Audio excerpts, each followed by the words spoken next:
ক্ষমতা দেখাচ্ছেন আওয়ামী লীগের নেতা। নিজের ক্ষমতার ১৬ আনা পূর্ণ করতে প্রশাসনকে বৃদ্ধাঙ্গুলি দেখিয়ে একের পর এক দখল করছেন জমি। আওয়ামী লীগ নেতার ক্ষমতার কাছে সবকিছুই যেন তুচ্ছ, কোনো নিয়ম নীতিরই তোয়াক্কা করেন না তিনি। চারপাশে সবুজে ঘেরা ফসলি জমি, ঘন বসতিপূর্ণ এলাকা, পাশে রয়েছে শিক্ষা প্রতিষ্ঠান। তবুও ওই জায়গায় কোনো ধরনের অনুমোদন ছাড়াই তিনি নির্মাণ করছেন ইটভাটা। হুমকির মুখে ফসলি জমি, ফলের বাগান, গাছপালা সহ পরিবেশ। আর এই জমিগুলো 3 ফসলি জমি, এবং রাস্তা নষ্ট হচ্ছে। আর কয়েক বছর পর এমন হবে যে এই অঞ্চলের গাছগুলোতে উৎপাদন ক্ষমতা কমে যাবে, আর এই মাটিগুলো কখনোই তার ফসল ফলানোর থাকবে না। ওয়ালটন ফ্যানের অ্যারোডাইনামিক ব্লেড ঘরের কোনায় কোনায় ঠান্ডা বাতাস ছড়িয়ে হাওয়া বদলে নেয়।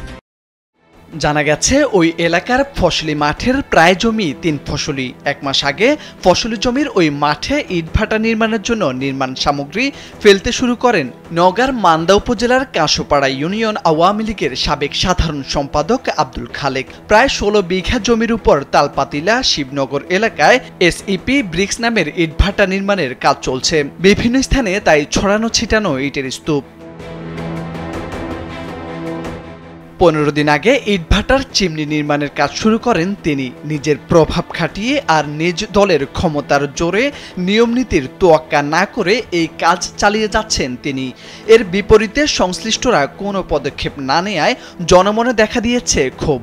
ইটভাটা বন্ধের দাবিতে বিভিন্ন অভিযোগ দিলেও মিলছে না সমাধান। এই ইটভাটা যদি এলাকায় হয় তাহলে এলাকার ব্যাপক ক্ষতি সাধিত হবে, যেহেতু ইটভাটার বায়ু দূষণের সবচেয়ে অন্যতম একটা কারণ।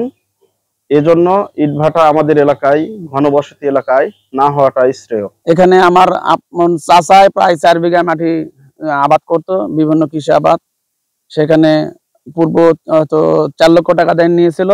এখন বর্তমানে ইটভাটার যিনি উদ্যোক্তা আব্দুল খালেক, উনি জোরপূর্বক ভাবে বেশি টাকা পয়সা দিয়ে অন্যান্যদের প্রলোভন দেখিয়ে, মানুষকে ভয়ভীতি দেখিয়ে চাকরি বাকরি দিবে বলে এইসব থেকে তাদেরকে উঠিয়ে দিয়ে, উচ্ছেদ করে দিয়ে এখন তার কার্যক্রম চালু করেছে। যে টাকা দেওয়া আছে তার ডবল টাকা দিয়ে আমাকে এখান থেকে জমি থেকে তুলে দেয়। প্রলোভন দিয়ে আমার থেকে জমি থেকে তুলে দেয়, দেওয়াতে আমার কৃষিকাজ আর এই মাটিতে হয় না।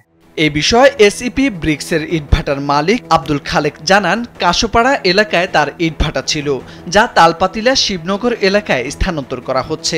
তবে প্রশাসন ও পরিবেশ অধিদপ্তরের অনুমতি নিয়েই ইটভাটা চালু করা হবে। অনুমোদন কি আমাকে দরখাস্ত দেওয়ার সঙ্গে আমাকে ছাড়পত্র দিয়ে দিবে? ভাটা তো তৈরি হয়নি, এখন এখানে আছে, এটা স্থানান্তর করতেছি, তাদের গিয়ে আমি জিড লেখা দিচ্ছি, আর এখানে আমি রাখবো না আর ভাটা কোনোদিন। এবারে মতো আমাকে ক্ষমা করে দেন, ফাঁকা জায়গাতে ভাটা ব্যবসা করলে আর না করলে আর করবো না। নওগাঁ পরিবেশ অধিদপ্তরের সহকারী পরিচালক মনির মিয়া জানান, 3 ফসলি জমিতে ইটভাটা নির্মাণের কোনো সুযোগ নেই।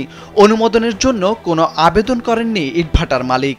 ওদের তো কোনো কিছু করতে হলে, শুধু ইটভাটা না, কোনো কলকারখানা করতে হলে দরখাস্ত করতে হয় আগে, তারপর অনুমোদন পাওয়ার পরে সে করতে পারবে, কিন্তু সে তো দরখাস্তই করেনি।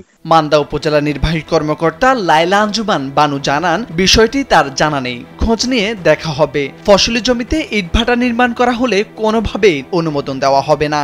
তারা তো প্রত্যয়নের পারমিশন নেয়, তারপরে তো নতুন ভাটা করে। তাদের কোনো পারমিশন আছে পরিবেশ থেকে বা এ থেকে, প্রত্যয়ন সনদ কোনো কিছু আছে? তাহলে তো হবে না। ইটভাটা প্রস্তুত ও ভাটা স্থাপন নিয়ন্ত্রণ আইন 2003 অনুযায়ী ফসলি জমিতে ইটভাটা স্থাপনের নিষেধাজ্ঞা রয়েছে।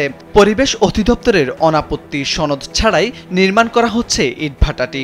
এদিকে কৃষি জমিতে ইটভাটা হলে চাষাবাদের ক্ষতির আশঙ্কা করছেন স্থানীয় কৃষকরা। মোর্শেদ আলম, কালবেলা।